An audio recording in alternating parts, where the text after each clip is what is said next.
আজকের ভিডিওতে দেখতে পাবেন যে আমরা গ্রামে গিয়ে তাল গাছ থেকে তাল পেরে মজা করে তাল খেয়েছিলাম। সো ভিডিওটি সম্পূর্ণ দেখার জন্য অনুরোধ রইল। হ্যালো গাইস, আসসালামু আলাইকুম, কেমন আছেন সবাই? আমি আসাদুল ইসলাম। তো আপনাদের সাথে আছি নতুন একটি ব্লগে। তো আমি এখন আছি সাতক্ষীরা জেলার তালা থানাতে। আমি এখন গ্রামে আছি, আর গ্রামে এখন তাল গাছে তাল রয়েছে। সো এখন কচি তাল খাওয়ার সিজন চলতেছে, আর এখন গ্রামে এসে যদি কচি তাল না খাই তাহলে এটা একটা ব্যর্থ একটা সময় মনে হবে। সো গাইস, এখন এর জন্য বের হয়েছি তাল খাওয়ার জন্য। আর ভিডিওটা আপনারা দেখতে থাকবেন। ভিডিওতে অনেক মজা রয়েছে, অনেক এনজয় করেছিলাম, আর বিভিন্ন রকম ফাইজলামিও করেছিলাম ভিডিওতে। সো ভিডিওটা টোটাল দেখার জন্য আপনাদের আমন্ত্রণ রইল। হাঁটতে হাঁটতে এখন আমি অনেক দূর পর্যন্ত চলে আসছি, কিন্তু তাল গাছের এখনো দেখা নেই, কারণ এটা আমার বাসা থেকে একটু দূরে ছিল। তো আপনারা আমার পিছনে অনেক ধরনের সবজি গাছপালা দেখতে পাচ্ছেন। এখন আমার পিছনে দেখতে পাচ্ছেন যে কচু গাছ, এখানে অনেক পরিমাণে কচু চাষ হয়। তো এটা মূলত কচুরমুখী চাষ করা হয়েছে এখানে। এই গ্রামের লোকজন প্রায় সব রকমের শাকসবজি ও ফলমূল চাষ করে থাকে। তো আপনারা এখন দেখতে পাচ্ছেন আমার পিছনে কলা গাছ রয়েছে। আমি যদি এটাকে শুধু কলা গাছ বলি তাহলে এটা আমার মস্ত বড় ভুল হবে, কারণ এটা আস্ত একটা কলা গাছের বাগান। তো এই বাগানটা অনেক বড় ছিল, প্লাস শুধু এখানে নয়, এর আশেপাশে কলা গাছের অনেক বাগান রয়েছে।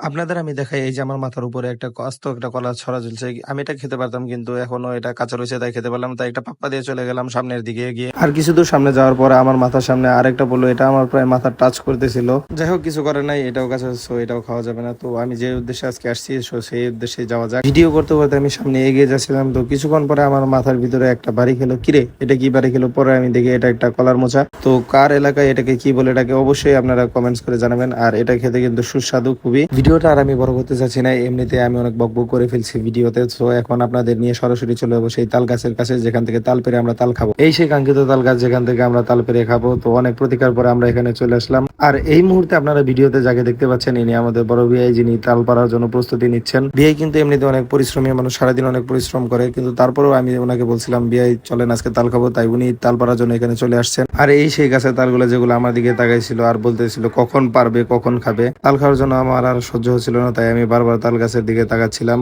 এই তো তাড়াতাড়ি তালপাড়া গাছ শুরু হয়ে গেল। তো এখন তালপাড়া হচ্ছে, আর আমি দাঁড়িয়ে থেকে ভিডিও করতেছিলাম। তালপাড়ার একটা ছড়া নামানো হলো, এরপরে আর কিছুক্ষণ পরে আবার আরেকটি ছড়া নামানো হয়েছিল। তালপাড়ার গাছ শেষ, এখন শুধু কাটা আর খাওয়ার পালা। বড় ভাই এখানে প্রস্তুত কাটাকাটি করার জন্য। তো তিনি তাল কাটছিল, আর তাল কেটে তিনি প্রথমে আমার হাতে দিল তালগুলো খাওয়ার জন্য। সো গাইস, আপনারা তালগুলো এখন দেখতে পাচ্ছেন যে তালগুলো কেমন ডেলিশিয়াস দেখতে, এবং এটা কিন্তু খেতে অনেক মজাদার ছিল। তো তাল হাতে পাওয়ার পরে আমি খাওয়া শুরু করে দিলাম আর ভিডিও করতে থাকলাম। ভিডিও হলে হোক না হলে না হোক, ফোন নিচে রেখে খাওয়া শুরু করে দিলাম। তাল খাচ্ছিলাম আর আমি কিছুক্ষণ পর পর বলতেছিলাম, সেই স্বাদ, এত স্বাদ খেয়ে আমার তো ফাইন লাগতেছে। তো একটু মজা করতেছিলাম আর তাল খাচ্ছিলাম। তো আমি প্রচুর মজা করে তাল খেয়েছিলাম। সাতক্ষীরাতে গিয়ে আমি মজা করে অনেক তাল খেয়েছিলাম, কিন্তু এই মজা করে তাল খাওয়ার পরে আমার প্রচন্ড পেটে ব্যথা করছিল, যা আমার প্রচন্ড পেটে ব্যথা 2 দিন পর্যন্ত ছিল, আর প্রচুর কষ্ট করতে হয়েছিল এই তাল খাওয়ার ফলে। তো গাইস, লুঙ্গির কথা বাদই দিলাম, লুঙ্গি পরে তাল খেয়েছিলাম। সো এটা বাকিটা ইতিহাস হয়ে গেছে এই লুঙ্গির অবস্থা কাহিল।